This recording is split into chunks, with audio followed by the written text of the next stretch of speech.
Bienvenue sur mon podcast Au cœur des possibles. Je m'appelle Anaïs et ma vie a changé quand j'ai décidé de changer de regard sur elle et de vivre depuis l'espace du cœur. Après des années d'exploration intérieure et de voyage, je suis devenue coach et créatrice d'espaces de métamorphose. Je suis convaincue que nous grandissons beaucoup plus vite grâce au soutien du groupe.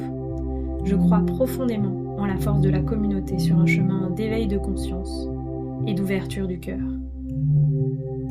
Ce podcast est donc offert à celles et ceux qui souhaitent comme moi voir la vie avec le cœur et grandir avec audace, souveraineté et prospérité. Je te propose de vivre ensemble un changement de paradigme, un changement de regard sur toi-même, un changement de regard sur la vie et un changement de regard sur la période d'ascension planétaire que nous vivons. Je te partage ici les clés qui m'inspirent pour qu'on chemine ensemble au service de l'amour et de l'émergence du paradis sur Terre. Si tu rêves toi aussi d'un monde plus beau et plus en paix, alors tu es au bon endroit, au bon moment.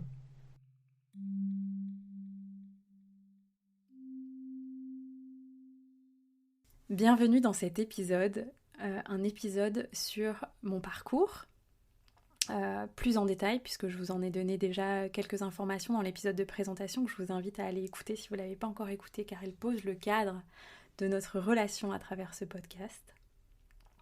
Et donc dans cet épisode, c'est une histoire de retour à l'équilibre à travers la maladie et à travers la notion de ce que j'appelle la réunion sacrée, donc la réunion des polarités yin et yang que l'on a en chacun de nous, que l'on soit homme ou femme, la réunion de mes polarités féminines et masculines. Je suis très heureuse de vous partager ce podcast qui est à la fois un podcast qui va être très intime mais qui en même temps a pour but d'être vraiment en résonance avec chacun et chacune d'entre vous et d'entre nous. Je vais partager donc ce parcours qui est très en lien avec le féminin, les maladies gynécologiques, etc. Mais il va bien au-delà et il donne des pistes de clés de compréhension transpersonnelle de ces enjeux de fertilité et de connexion à notre chakra sacré, donc à notre énergie sexuelle qui est la Kundalini. Au-delà, je vais aussi partager ma propre expérience, ma propre vision des choses et je vous invite dans tout cet épisode à vous souvenir que c'est simplement ma propre expérience aujourd'hui, que peut-être demain j'aurai changé de regard sur cette expérience et que je souhaite simplement qu'il y ait une forme d'éclairage qui puisse vous être apporté sur tous ces enjeux. Voilà. Donc, je vais commencer par le début, qui est le pourquoi vous parlez de ça. En fait, ça fait maintenant environ 10 ans que je marche ce chemin du féminin et j'ai bien sûr rencontré énormément de femmes qui, comme moi, étaient affectées de maladies gynécologiques ou de maladies du féminin. De différentes sortes, endométriose, syndrome des ovaires polykystiques, fibrome, aménorrhée, infertilité, cancer, papillomavirus, etc. etc. Et malheureusement, à la fois les diagnostics médicaux se sont améliorés et en même temps, il semblerait clairement qu'il y ait un redoublement de ces dysfonctionnements en fait au niveau de notre chakra sacré, à la fois chez la femme, mais aussi chez l'homme. A priori statistiquement, c'est plus prégnant chez les femmes et en même temps, d'après les enseignements que moi j'ai reçus, cela ne m'étonne pas puisque le corps féminin est vraiment extrêmement plus sensible et sensitif, je pourrais dire, à son environnement que celui de l'homme parce que c'est comme ça qu'il est énergétiquement.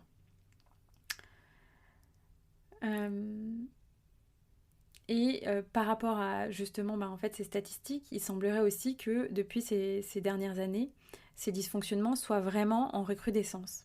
Et donc je pense qu'il y a derrière ça un message de notre corps envers nous-mêmes, à la fois pour soi, chacun pour sa propre histoire de vie, et en même temps pour le collectif. Et en yoga, et notamment en Kundalini Yoga, on considère que la source de cette énergie de vie, de cette énergie créatrice, de cette énergie d'amour qui est en nous, dans notre corps, part dans cet espace du chakra sacré, au niveau du bassin, au niveau du bas-ventre, pour ensuite venir remonter le long de la colonne vertébrale jusqu'au sommet du crâne et venir comme inonder le corps de cette énergie de vie. Et donc si elle est à la source, eh bien elle est sûrement aussi la source de la suite du chemin et la source des réponses que l'on cherche. Et je vais aussi vous partager sûrement pour moi des pistes de réponses sur ce qu'on traverse actuellement au plan collectif. Avant de commencer, je voulais aussi dire à toutes les personnes qui sont atteintes d'une maladie et notamment d'une maladie gynécologique que j'ai profondément de la compassion pour à la fois déjà en fait le traumatisme du diagnostic. Souvent la simple annonce est déjà extrêmement traumatique et extrêmement violente en fonction aussi de la personne qu'on a en face de nous. Parfois elle est plus bienveillante. Et puis que je comprends et que j'entends profondément la colère et la frustration face, pour certaines pathologies, à l'absence de solutions proposées par la voie médicale. Et moi, c'est notamment mon histoire, c'est que après mon diagnostic de syndrome des ovaires polykystiques, le gynécologue a eu la pleine sincérité de me dire qu'il n'y avait aucune voie médicale concrète à me proposer de guérison et qu'il m'orientait donc vers d'autres pistes qui étaient à explorer pour moi à l'époque. Et puis, un dernier point que je voudrais adresser à toutes les personnes qui sont atteintes de maladies, c'est que la simple douleur, la simple défaillance du corps, les symptômes de la maladie, parfois le surpoids, l'infertilité, tout ce que ça peut impliquer comme conséquence dans notre vie, ça aussi c'est profondément traumatique. Et donc je comprends et je comprends aussi le sentiment de perte de contrôle de soi, du corps, de la vie, de la honte que ça peut impliquer, du désarroi que ça peut impliquer, de la détresse. Et notamment quand on n'a pas accès à un accompagnement psychologique ou thérapeutique à côté. Et je fais aussi en fait cet épisode pour ça, pour toutes les personnes qui se sentent abandonnées à elles-mêmes et totalement perdues, comme moi ça a été mon cas, et qui cherchent désespérément des réponses et des espaces de réponse à ce qu'elles traversent. Et puis pour ouvrir en fait cet épisode et faire la transition vers mon propre parcours, je vais vous partager cette citation de Carl Gustav Jung que j'affectionne particulièrement, qui dit « Vous ne guérirez pas de vos maladies, ce sont vos maladies qui vous guériront ». Et j'adore cette citation parce que quand on s'identifie à une maladie et au fait d'être malade, on cherche à guérir. Alors qu'on peut aussi trouver un espace en fait d'acceptation de la situation, dans la mesure du possible bien sûr, depuis un espace de conscience. Et de ma propre expérience, c'est depuis cet espace que le corps peut retrouver sa sagesse et sa place et retrouver son équilibre en fait, homéostatique on pourrait dire. Voilà, donc ça c'est pour l'introduction et donc c'est parti pour mon histoire.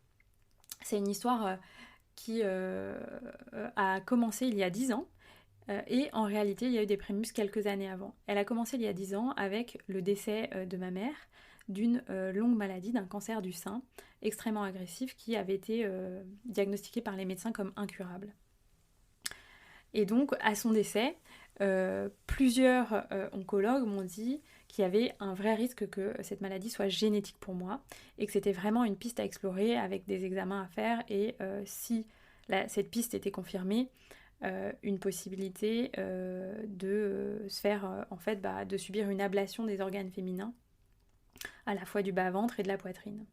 Et vous imaginez ce que ça peut représenter quand on dit ça à une personne qui a 25 ans, qui commence à peine sa vie active et qui vient juste de perdre son plus proche parent d'une maladie du féminin.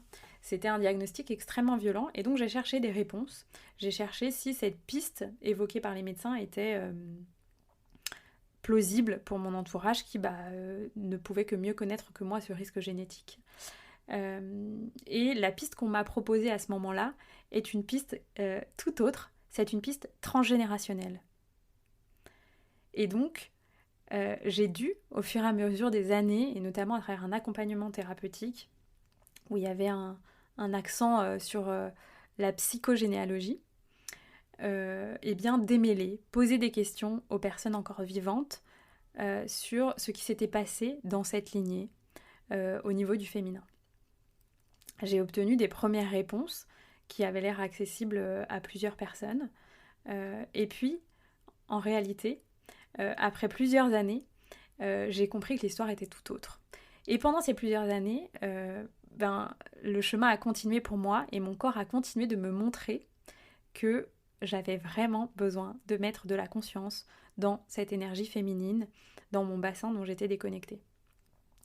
Aujourd'hui, je suis capable de vous en parler comme ça, mais à l'époque, je n'avais pas cette conscience et je vivais les maladies qui m'ont été diagnostiquées vraiment avec difficulté. Donc ça, c'était en 2012 et en 2016-2017, on m'a diagnostiqué de plusieurs maladies gynécologiques. D'abord un syndrome des ovaires polykystiques. À l'arrêt de ma pilule contraceptive, j'ai eu des dérèglements gynécologiques et j'ai pris énormément de poids. Alors que voilà, je n'avais pas forcément eu de grands changements de rythme de vie. Ensuite a suivi une longue aménorrhée, donc j'ai eu une absence de règles pendant environ 5 ans.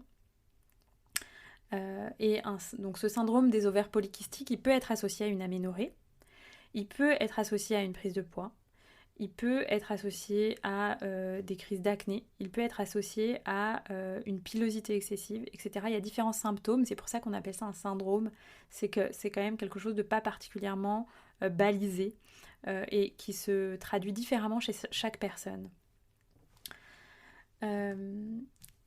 Et donc cette aménorrhée, qui était pour moi vraiment la chose la plus inexplicable, le fait d'avoir perdu mon cycle en fait, et de ne pas avoir ce sang menstruel qui est aussi profondément relié à notre essence féminine. Et puis, quelques mois après ces 2 diagnostics, j'ai été diagnostiquée d'un papillomavirus agressif. Donc le papillomavirus est quelque chose qui peut aboutir ensuite à un cancer de l'utérus. Et l'histoire se répétait un petit peu puisque on m'invitait à m'opérer rapidement pour éviter toute aggravation de la maladie. Et à ce moment-là, s'est posée pour moi la question de l'apprentissage de la maladie de ma mère qui avait été déclenchée par une forme de suropération, d'après les médecins qui l'ont suivie au moment de sa maladie, puisqu'elle avait été opérée à 2 reprises de cellules qui pouvaient devenir cancérigènes au niveau du sein. Et à l'époque, les médecins, d'après certaines études, partageaient que parfois ces suropérations sont plus agressives pour le corps que une simple surveillance pour voir si ces cellules se transforment. Et donc j'avais cette véritable sensation que l'histoire se répétait, et donc j'ai voulu prendre d'autres avis et voir si d'autres pistes étaient possibles. Et à l'époque, ma gynécologue précédente, que j'ai appelée, qui ne me suivait plus du coup depuis quelques mois, me partage la piste de tout simplement l'hygiène de vie, de booster mon immunité, de revenir à une hygiène de vie vraiment saine et stricte, avec pas d'alcool, pas de sucre, une supplémentation en vitamine C, vitamine D, etc. Et donc je sens profondément dans mon corps que de toute façon l'opération n'est pas envisageable. Et donc je choisis cette piste qui va profondément me transformer. Bien sûr, à l'époque, c'est un vrai challenge pour moi parce que j'ai une vie très active, notamment socialement, donc je sors beaucoup, je suis très sollicitée, donc j'ai l'hygiène de vie qui va avec, notamment au niveau de la consommation de sucre, d'alcool, etc. Et donc, je fais un choix de survie. En fait, ce dernier diagnostic gynécologique, c'est vraiment le 3e croche-patte en fait que me met la vie, puisque juste après mon syndrome des ovaires polykystiques diagnostiqué, je vais faire un burn-out. Et donc je sens que c'est un peu un 3e croche-patte que me met la vie pour me réveiller. Et à partir de ce moment-là, je me dis waouh, donc en fait, s'il y a vraiment un risque pour moi de tomber malade, et vraiment malade, la vie que je mène à ce moment-là, donc j'étais avocate d'affaires, ne correspond pas à ce que je souhaite vivre si il me reste un temps imparti plus court sur Terre. Et donc ça, c'est aussi une question de coaching, c'est quand on prend l'histoire par la fin, qu'est-ce qu'on a vraiment envie de vivre dans cette expérience de vie. Et ça a impulsé en moi un changement qui en réalité avait déjà commencé quelques semaines, quelques mois avant. Et je vois la sagesse du corps en fait, qui est que je ne trouvais plus à l'époque l'envie de me lever. l'envie de me mettre au service, l'envie de m'impliquer dans mon travail, et je ne voyais plus le sens de ce que je faisais. Et cette envie, ce désir, il naît vraiment dans le chakra sacré, dans ce chakra sexuel qui anime la vie et anime notre corps de ce feu créateur. Et donc je m'étais déconnectée en fait de ça et du sens de ce que je faisais. La vie m'invitait à me questionner sur ça, sur qu'est-ce qui me faisait envie et qu'est-ce qui me donnait envie d'être en vie. Et donc ça a été une longue réflexion, mais ça a aussi été surtout un long chemin de guérison. Comme je vous disais, la première piste pour moi, ça a été une piste d'hygiène de vie, donc notamment avec la naturopathie, l'ayurveda, la médecine chinoise, qui m'ont beaucoup aidé à ce moment-là à trouver des pistes pour me soigner. Je vous dis cela parce que ça n'a pas non plus été un long fleuve tranquille. Il y a aussi des praticiens qui m'ont dit au bout de plusieurs séances qu'ils ne pouvaient rien pour moi, qu'ils ne comprenaient pas pourquoi mon corps ne réagissait pas à leurs propositions, leurs services, etc. Et donc j'ai aussi été complètement parfois laissée à moi-même en fait. Je trouve pas le mot juste, mais et trouver à chaque fois en fait un accompagnant qui peut-être pourrait m'apporter une piste de compréhension, un espoir, une explication de ce corps qui avait pris 20 kilos en quelques mois, qui n'avait plus de règles, qui était dysfonctionnant sur plein d'aspects.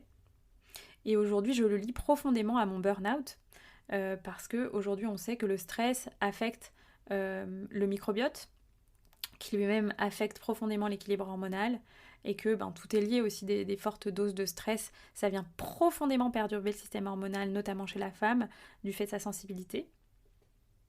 Et donc je pense que ça a eu un effet un peu comme un cocktail détonnant pour moi entre le burn-out, l'arrêt de la pilule.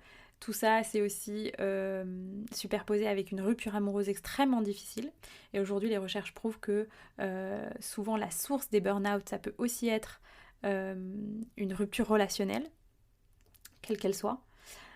Donc voilà, aujourd'hui je vois la global picture et je vois à quel point tout ça a été un ensemble de facteurs qui m'a amené à ces signaux du corps en fait qui étaient très forts.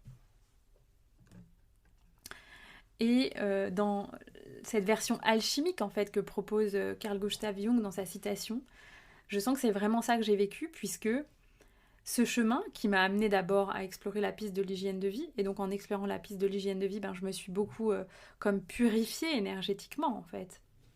Mon corps a complètement changé de vibration et j'ai été amenée à transformer ma relation à presque tous les aspects de ma vie et tous les aspects de moi-même. Ma relation à mes émotions, ma relation à ma propre énergie, ma relation à mon corps, ma relation à mon alimentation, ma relation au fait de recevoir, ma relation aux autres, à mes relations, ma relation à ma capacité à dire non, à mes limites, ma relation au plaisir, ma relation à la douceur, ma relation à la lenteur, ma relation à la solitude, ma relation à la bienveillance. Et surtout, j'ai été amenée à découvrir ce qu'était l'amour de soi. Parce que j'étais une personne, de par son parcours de vie, qui était profondément dévouée et donc qui n'avait pas du tout appris à se servir soi d'abord. Et dans les enseignements des peuples premiers que j'ai reçus ces dernières années, il y a vraiment cet enseignement qu'on ne peut être au service et on ne peut accompagner l'autre que quand on sait servir soi d'abord. Et ça va à l'encontre totalement de tout ce qu'on a pu nous enseigner, notamment depuis qu'on est petit. En général, les gens servent toutes les personnes à table avant de se servir eux. Et c'est vraiment l'image de cet enseignement qui est de se servir soi d'abord qui illustre cette expérience que j'ai vécue à ce moment-là, de me dire que avec la maladie, j'ai appris à devenir ma propre priorité.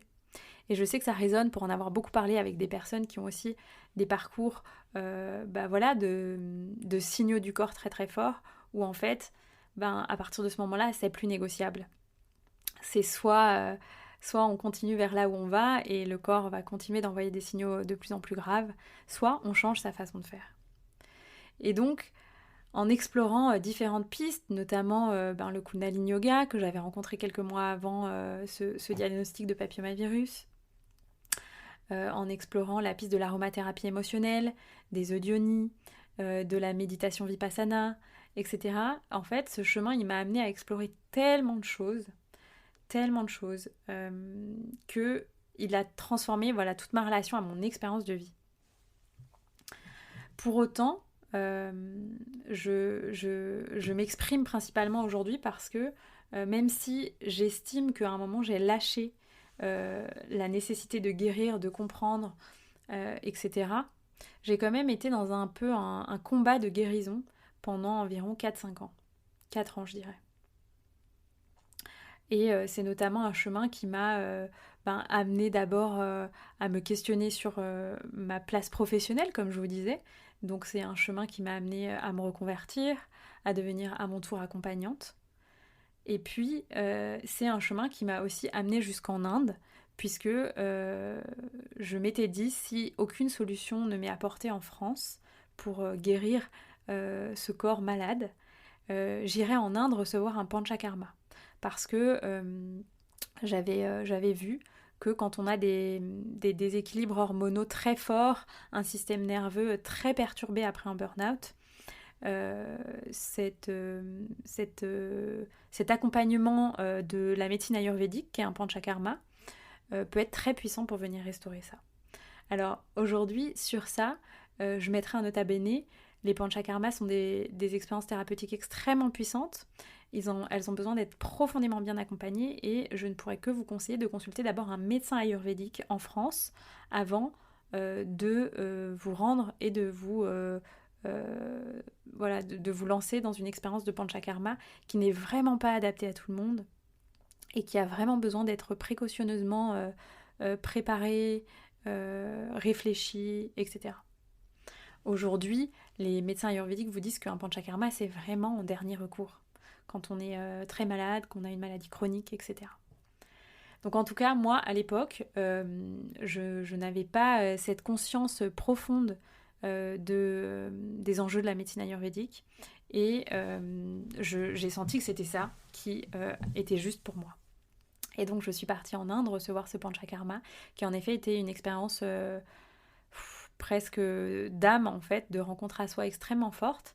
Un panchakarma, ça dure en général 3 semaines. Pour moi, ça a duré 1 mois. On reçoit 2 massages par jour et 2 repas par jour ayurvédiques, vraiment extrêmement sains et cuisinés avec beaucoup d'amour. Il y a différentes conditions de panchakarma, en tout cas pour moi c'était comme ça. Et avec peu d'interaction avec les gens, dans certains panchakarmas, on n'a pas accès à un écran, etc. Et il y a aussi certaines interdictions, donc interdiction d'aller au soleil, de se baigner dans l'eau de mer. Enfin voilà, c'est quand même une expérience très à l'intérieur de soi et qui fait ressortir énormément aussi de choses au plan émotionnel. Et ça, pour moi, ça a été le plus grand challenge car dans l'approche stricte ayurvédique, il n'y a pas cet accompagnement émotionnel que l'on peut proposer en Europe. Donc en tout cas, j'ai fait ce panchakarma et je peux que avoir de la gratitude puisque mon cycle est revenu environ 1 mois et demi après cette expérience. Et pour moi, ça a été un vrai soulagement de voir que mon corps de femme se remettait en marche en fait. Et avec du recul, je peux que comprendre en fait la réaction de mon corps puisque après beaucoup d'instabilité, un arrêt de pilule, une rupture amoureuse difficile, un burn-out, un grand déménagement. Je pense que mon corps s'est mis totalement en mode survie. Et quand il est en mode survie, ça fait pas partie de la survie de donner la vie. Et donc, il a eu besoin de ce temps, en fait, pour retrouver l'énergie vitale nécessaire à remettre en marche le cycle, en même temps que je finissais ce travail alchimique, ce chemin de choisir ma place et de choisir ce qui me faisait vibrer, de choisir de ce qui incarnait le feu sacré pour moi. Et à l'époque, c'était un chemin d'accompagnement à travers le yoga et le coaching, comme c'est encore le cas aujourd'hui, même s'il y a d'autres choses qui sont venues s'ajouter à mon arc. Donc voilà, et j'espère que ça résonnera parce que cette aménorrhée, donc ce qu'on appelle cliniquement une absence de règles, c'est un peu comme le syndrome des ovaires polykystiques, quelque chose qui est peu ou pas expliqué par la médecine occidentale. En tout cas, moi, à l'époque, il y avait peu de réponses parce que les signaux, prises de sang, etc., n'étaient pas si inquiétants.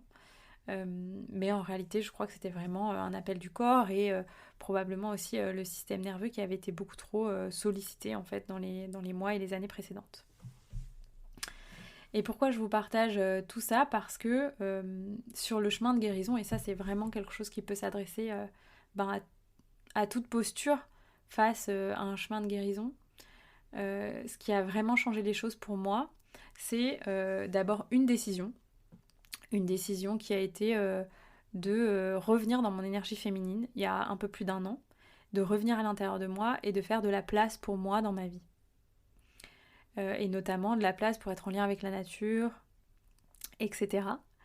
Et c'est en faisant cette place que j'ai aussi pu prendre pleinement ma place de femme en recréant une relation amoureuse saine, équilibrée et consciente. Ce qui n'avait pas été le cas depuis cette fameuse rupture amoureuse dont je vous ai parlé au fur et à mesure de cet épisode. Et donc, pourquoi je vous dis ça? Parce que je crois que quand on embrasse pleinement cette polarité féminine, qui fait vraiment peur parce qu'elle va totalement à l'encontre de tout ce que la société peut nous enseigner, c'est une posture de vide, c'est une posture de recevoir, c'est une posture d'inaction, c'est une posture souvent qui peut être aussi de plaisir et de douceur, mais c'est une posture où on est en expérience avec soi, dans son corps. Et donc voilà, je trouve que la société nous invite plutôt à tout l'inverse, à être avec l'extérieur, avec l'autre, déconnecté du corps, à tout le temps être dans le faire, etc. Et donc je vous dis, le chemin de guérison, il s'est vraiment terminé par cette décision-là, et puis par le fait de consacrer et d'offrir, je dirais, 4 clés à mon corps, qui est d'offrir du temps de sommeil. J'ai fait de mon sommeil une priorité, du temps de massage, de soins ou d'automassage, du temps au soleil et du temps sans stress. Et je crois que tout ça, qui sont des choses que j'ai profondément appliquées depuis 1 an maintenant, c'est ce qui a permis à mon corps de vraiment revenir à l'équilibre. Et aujourd'hui, j'ai l'impression de retrouver en quelque sorte le corps que j'avais avant la maladie, avant le diagnostic de déséquilibre hormonal, etc. etc. Donc ça, c'est un message d'espoir parce que on peut vous dire que ce sont des choses qui ne sont jamais vraiment guéries, etc. Et moi, je crois que la réponse est ailleurs et qu'en fait, en faisant ce chemin de retour à soi, de retour à l'amour de soi aussi, eh bien, on trouve la réponse dans cet espace. Et je vous partage ça parce que au début de ce chemin, notamment à travers la technique des œufs d'Ioni, que j'invite aussi à expérimenter avec un suivi, hein, en étant accompagnée par une professionnelle, j'ai vraiment expérimenté cette notion de ressentir la source à l'intérieur de moi. De ressentir qu'en fait, il y avait une source d'amour infinie à l'intérieur de moi, dans mon bassin. Et je crois que c'est le principal message que je veux vous transmettre aujourd'hui, c'est que on cherche parfois l'amour à l'extérieur de soi et c'est bien naturel vu voilà, l'espace dans lequel on a tous grandi comme enfants et on a tous vécu des blessures, etc. Et donc on cherche l'amour à l'extérieur de soi. Et je ne cherchais pas ça sur ce chemin-là. Et j'ai trouvé ce cadeau immense de ressentir que mon utérus était vraiment une fontaine d'amour. Et que si j'acceptais de m'y connecter, il devenait inonder mon cœur, ma gorge, mon visage, mon 3e œil, mon chakra couronne, et que tout s'ouvrait dans cet espace. Et donc voilà, c'est vraiment ce message que j'ai envie de vous donner aujourd'hui, au plan de mon expérience personnelle, en tant que partage, et puis aussi au plan de ce que ça peut représenter au plan transpersonnel. Pourquoi? Parce que aujourd'hui, on vit dans cette époque où je crois que la Terre, on est tous, en tout cas j'ai l'impression qu'on est de plus en plus à être préoccupés par les enjeux environnementaux. Et je crois qu'en réalité, la Terre est malade de notre connexion à elle, de notre absence de connexion à elle, qui est une connexion qui ne peut que venir de notre part féminine, de compassion, d'amour, de reliance. Et que c'est en transmutant pour moi notre relation à nous-mêmes, notre relation à la Terre, que tous ces enjeux notamment de maladie, d'infertilité, vont se transformer. Bien sûr, chaque chemin est différent. Et chaque chemin appartient à chacun. Donc je cherche pas à influencer, je cherche pas à convaincre. Je crois que ce qui est vraiment important, c'est d'écouter ce qui est juste pour soi. Et ça peut être voilà, n'importe quelle voie. Ça peut être la voie de l'accompagnement médical, et je pense qu'il est vraiment important aussi de bien se faire suivre, etc. Et ça peut être la voie aussi de se faire accompagner sur d'autres plans, comme parfois conseillent les médecins. En tout cas, je crois qu'il faut le sentir, et puis il faut poser l'intention juste d'être accompagné des meilleures personnes, des personnes les plus justes pour nous sur ce chemin-là. Et je vous partage voilà, aussi tout ça parce que je souhaite vraiment que la détresse en fait des personnes qui sont atteintes de ces maladies change de camp, et que ce chemin-là soit aussi l'ouverture possible, comme dans cette notion de cœur des possibles dans laquelle nous sommes, l'ouverture possible à un chemin de retour à l'état d'amour en soi. Et puis, je crois aussi que c'est vraiment en lien avec une époque qui, d'après les enseignements de l'astrologie et les enseignements yogiques dans laquelle nous nous trouvons, qui est une période de transition entre deux ères astrologiques, une période où en fait, on est vraiment amené à nous libérer à une ampleur quasiment inégalée depuis plusieurs millénaires, voire plus. Et donc on vient aussi libérer toutes nos lignées, l'aspect transgénérationnel, l'aspect de nos vies antérieures, si c'est quelque chose qui nous parle. Donc on est aussi à ce moment où c'est comme si tout était en accéléré, et on était amené à s'éveiller en observant nos ombres à une vitesse grand V. Et l'enjeu de tout ça, c'est de nous permettre de nous libérer de nos traumatismes et de devenir pleinement nous-mêmes. Parce que quand on a vécu des traumatismes forts, au plan énergétique, l'âme va se dissocier du corps, elle va sortir du corps, on va être comme à côté de son corps. Et dans ces cas-là, on devient extrêmement manipulable, parce que notre énergie n'est pas totalement là, elle est comme dissoute, et on devient particulièrement influençable, manipulable, et on va attirer à soi des énergies qui vont être comme toxiques, qui ne vont pas être à notre juste service. Et donc je crois aussi que l'enjeu de tout ça, c'est de permettre à chacun de retrouver sa complétude et de retrouver sa souveraineté d'être lui, d'être qui il est venu incarner, et d'être libre d'être en fait. Et au-delà, je crois aussi que ce qui est important de partager, c'est bien sûr un contexte où on vit dans cette période d'éveil des consciences, et c'est une occasion de venir nous connecter à cette énergie créatrice, à cette énergie de Kundalini, qui est l'énergie de création de la vie, qui est l'énergie de création des projets et des rêves. Et donc, pour changer de paradigme, pour construire de nouvelles choses, on a besoin de venir se connecter à cette énergie créatrice.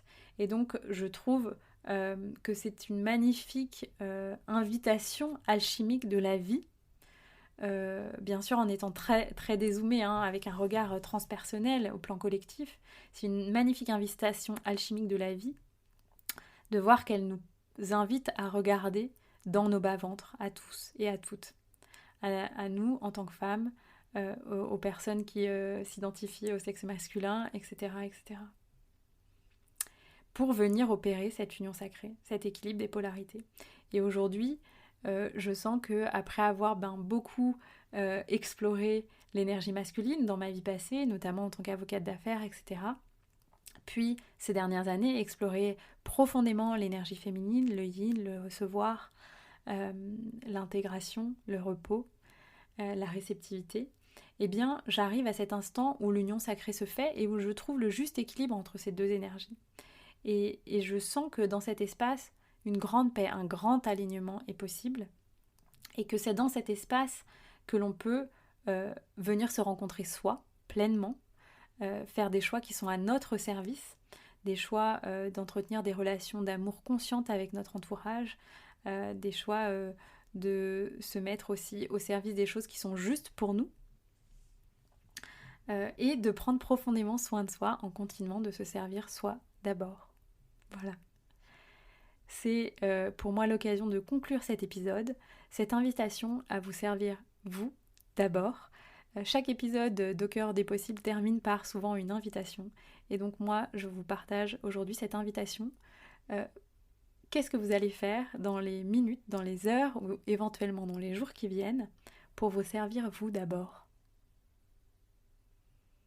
Je vous invite à vraiment vous impliquer si cette invitation vous parle et à mettre en place, mettre en action cette possibilité de se servir soi d'abord dans l'instantanéité, si c'est possible pour vous, parce que les lois énergétiques répondent aussi à ça.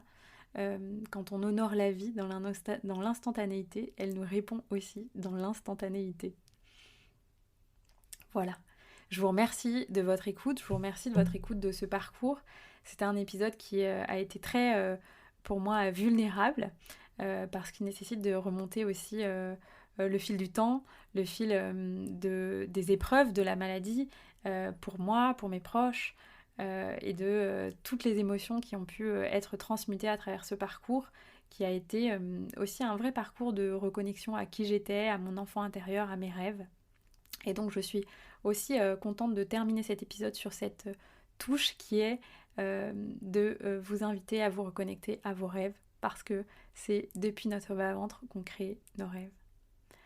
Merci de votre écoute, merci de votre présence et à très bientôt.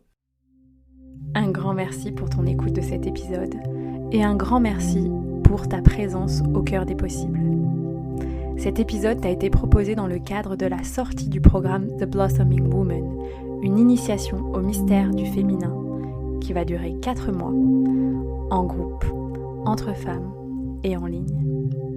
Si tu ressens l'appel de ce programme, je t'invite à rejoindre le défi offert de 7 jours, The Blossoming Woman, le challenge. Tu peux cliquer sur le lien dans la description de cet épisode et rejoindre les 37 femmes qui sont déjà dans ce groupe pour recevoir une initiation chaque jour pendant 1 semaine et incarner, ancrer l'énergie de la femme radiante, libre et souveraine en toi. À très vite dans ce groupe et à très bientôt pour un prochain épisode.